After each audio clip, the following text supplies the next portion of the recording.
This is my ultimate steak sandwich, and today I'm going to show you how to turn overproof pizza dough into seriously good bread. We're outdoors, so I'm super happy. Get to be cooking outdoors with the Karu 2 Pro. The fire is going, so it's going to be keeping us warm because honestly, it is freezing outside. And I'm going to be making my take on what my granddad used to make me, which was just the best steak sandwich ever. He would always get a big joint of beef, cooking up on a Sunday, and just make a sandwich that, in my eyes, was simply the best. We've got some incredible steak here, and honestly, I'm really excited to cook with this because good quality ingredients, it doesn't need much. You've got the fire that's gonna add loads of flavor to the steak. So all I'm gonna do is I'm gonna coat it in a little bit of olive oil and then just some salt and pepper. I'm just gonna leave that here.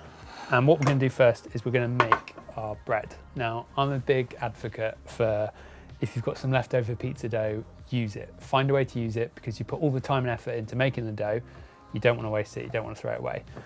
I've got some dough here that I've purposely let go past its best, and I want to show you that you can turn it into some incredible bread. I'm going to cover it in semolina and make this look as nice as possible, but I'm just going to get it out and whack it on the top of here. And a bit more semolina if it doesn't blow away. And all we're going to do is, I want this to almost be like a ciabatta kind of shape. So I'm just going to really roughly with my hands just push it down, press all the air out, and basically give it a little pull as well. So as I pull it, it's just going to get it into the shape I want. That's absolutely perfect. So we're going to get it in the oven. And it literally needs about 5 minutes in there.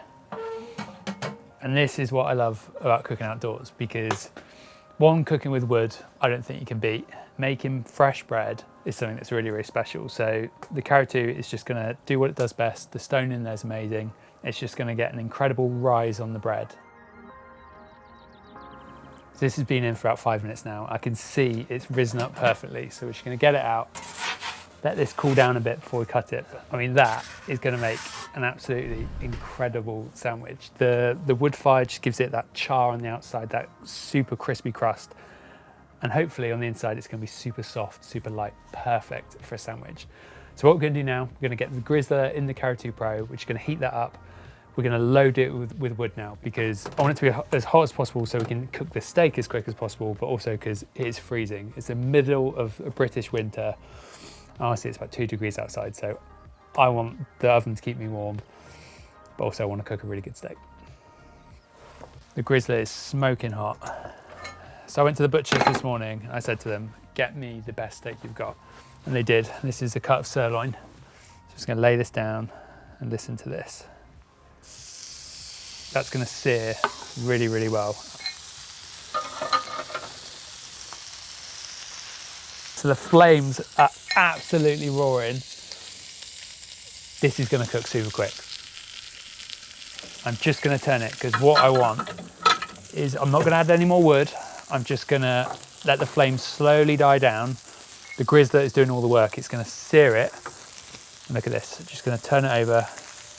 Oh my goodness. That looks unbelievable. And what I'm gonna do now is I'm just gonna top it with some garlic butter. I'm gonna do a massive spoonful all over the top. And what that's gonna do is that's just gonna melt all over the steak. Get a bit of rosemary as well. This is just cooking outdoors at its best. And it's gonna probably take about 2 or 3 minutes now just to cook to rare. That's how I like my steak. If you want a bit longer, you can leave it in longer. But the flames are slowly dying down and we're just gonna let the oven just cook it to perfection. That looks unbelievable. There's butter bubbling everywhere, which is what we want, and you'll see why in a minute. All I'm gonna do is I'm just gonna take that off, let it rest.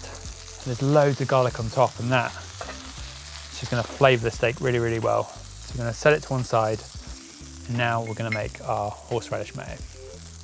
So to make this, I've got some creme fraiche, which just makes it super, super creamy. And then we've got our mayonnaise. And then some horseradish. I'm just gonna use the jarred stuff. You can buy it fresh and it goes really, really well, but I think the jarred stuff is just as good and it's what I used to eat as a kid. So that goes in there and we're just gonna add some lemon zest now. Now this just adds a really lovely bit of flavour to it. And that's it, it's as simple as that. I make it now because it just gives the steak a bit of time to rest. And we'll give it a mix. So there we go. Now we've got our bread that we've cooked earlier, and it's time to assemble the sandwich. And this is like the moment of truth, the big reveal. There we go, look at that. That is just perfect, super light on the inside. And all I'm gonna do is I'm gonna take this, the grizzler, all the butter we added, I'm just gonna sit it on there. And that kind of just toasts it, but it was just gonna absorb all the garlic butter, and that's what we want. So now time to slice the steak. So I'm just gonna really thinly slice it. And this is what I love about cooking outdoors. You just can't replicate the flavor you get from cooking with wood, the smoky flavor it just gives the food.